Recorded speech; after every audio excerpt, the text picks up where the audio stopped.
भएको साल्मनको बारेमा धेरैजनाले सोध्नु भएको थियो। यो चाहिँ नामा साल्मन हो है। यो चाहिँ सासिमीमा युज हुने खालको साल्मन हो। यसमा चाहिँ काँडाहरू हुँदैन।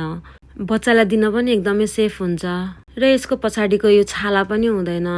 साल्मन चाहिँ बच्चाको लागि सुपर फुडमा गनिन्छ। यसमा ओमेगा 3 हुन्छ, भिटामिन डी, प्रोटिन, क्याल्सियम सबै हुने भएको कारणले 6 महिनाबाट नै मजाले दिन मिल्छ।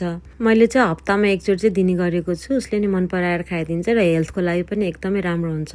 आज चाहिँ साल्मन र मुलाको तरकारी बनाएर दिन लागेको छु।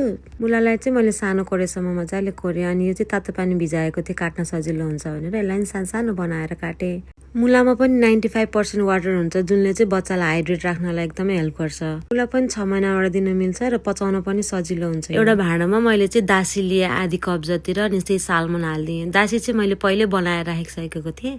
साल्मनलाई चाहिँ मजाले पकाउनु पर्ने हुन्छ, काँचो दिने कुरा हुँदैन। अनि यो लगभग पाकिसकेपछिबाट अघि काटेर राखेको मुलालाई मैले त्यसैमा राखिदिएँ। एकछिन मजाले पाक्न दिने अनि हल्का पानी सुकिसकेपछि चाहिँ यो रेडी हुन्छ।